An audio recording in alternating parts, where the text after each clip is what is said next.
नमस्कार, मैं शशांक अग्रवाल अपने YouTube चैनल में आपका स्वागत करता हूँ। कोविड-19 की दूसरी लहर ने पूरे भारत को, हम सबके अंदर एक डर पैदा कर दिया है कि इसकी स्थिति क्या होने वाली है आगे। मैं इसके बारे में आगे विस्तार से बात करने से पहले कुछ आपको विशेष बात बताना चाहूँगा। प्रकृति जब भी कोई बैक्टीरिया देती है तो एक समय के अनुसार वो खुद ही उसको ख़त्म भी कर देती है, पर क्योंकि एक वायरस है और प्रकृति द्वारा नहीं है, जैसे आदमी ने बनाया है, उत्पन्न किया है, जिसकी वजह से इसका ये कह पाना बड़ा मुश्किल है कि ये कब जाए। हम लोगों से, सभी एस्ट्रोलॉजर से ये गलती हो रही है कि हम वायरस के लिए बात कर रहे हैं कि वायरस अब ख़त्म होगा, जब ख़त्म होगा। एक्चुअल क्या है, इसमें जो प्लैनेट है, जो ग्रह हैं, वो हमें इस वायरस से लड़ने की, रोग प्रतिरोधक क्षमता बढ़ाने की और इस वायरस का क्या निदान करना है, क्या दवा लेनी है, उसमें मदद करेगी। हमारे बचाव के लिए मदद करेगी, ना कि इसको ख़त्म करने के लिए कोई मदद करेगी।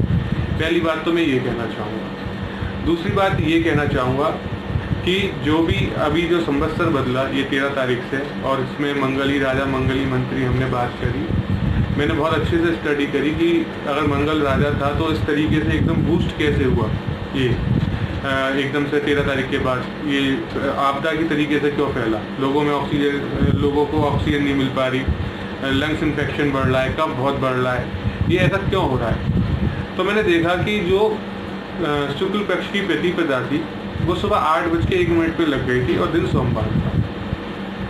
वैसे मेरी अपनी राय है इसमें, मैं किसी को चैलेंज नहीं कर रहा और किसी बात पे इस पर टारगेट कर रहा हूँ। मेरे हिसाब से ये जो राजा वाला पार्ट है, ये सोमवार यानी कि हमारे चंद्रमा पे चला गया, क्योंकि चंद्रमा राजा है तो इसी वजह से वो इन्फेक्शन लोगों को पकड़ ले, जैसे लंग्स इन्फेक्टेड हो रहे हैं, ऑक्सीजन की कमी हो रही है, किसी के साथ कफ बहुत जनरेट हो रहा है। तो ये जो भी पार्ट है, ये चंद्रमा का पार्ट आता है और चंद्रमा राजा है, इसी वजह से इस तरीके से कोरोना वायरस का RNA बदल दिया कहते हैं, तो उसने इस तरीके से इन्फेक्टेड किया लोगों को। तो अगर मैं इसी हिसाब से कैलकुलेशन कहूँ तो ये आप नोट कर लीजिए कि इसको लगभग हमें इससे उभरने में नवंबर लगेगा। पर क्योंकि अभी दिल्ली और महाराष्ट्र बहुत ज़्यादा प्रभावित है, मध्य प्रदेश बहुत ज़्यादा प्रभावित है, तो ये अब यहाँ से प्रभाव कम करेगा 15 मई के बाद। पर इसका मतलब ये नहीं है कि ख़त्म हो जाएगा या चला जाएगा। 15 मई के बाद धीरे धीरे, जैसे दिल्ली, महाराष्ट्र, मध्य प्रदेश से ये प्रभाव कम करेगा और 26 मई के आसपास जब चंद्र ग्रहण पड़ेगा तो ये भारत के और राज्यों की तरफ, जहाँ भी चंद्र ग्रहण दिखाई देगा, उन शहरों, उन राज्यों की तरफ ये अपना प्रभाव डालेगा। दूसरी बात ये है कि जुलाई से अगस्त का समय इसमें काफ़ी रिलीफ वाला मिलेगा हम लोगों को, पर सितंबर से नवंबर का समय फिर ये अपना बैक करेगा और फिर हमें परेशानी देगा। तो आप ये समझ लीजिए कि अभी वायरस से हमें राहत मिल सकती है, हमारा बचाव हो सकता है, पर अभी उसमें भी समय है। दूसरी बात मैं सभी से यही कहना चाहूँगा कि जो भी इन्फेक्टेड लोग हो रहे हैं, और इसमें मैंने ज्योतिषी उपाय से जो दवाएं लोगों को बताई हैं, दी हैं, उनसे जो लाभ मिला है, बहुत अच्छे रिजल्ट आए हैं, तो वो मैं आपको बताऊँगा। पहली चीज़ तो ये कि जो भी लोग को ये सिम्टम्स आते हैं, तो वो अगर उन्हें डायबिटीज़ नहीं है या हाई ब्लड प्रेशर नहीं है, तो 1 चम्मच अदरक का रस और 1 चम्मच शहद दिन में 2 या 3 बार लें।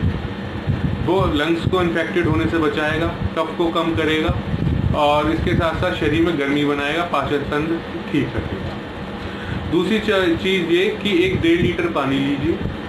1.5 लीटर पानी में 1 टीस्पून दालचीनी उबालिए 15-20 मिनट तक, जब तक वो 1.5 लीटर पानी 1 लीटर ना हो जाए, और ठंडा करके उसी पानी को आप पीजिए।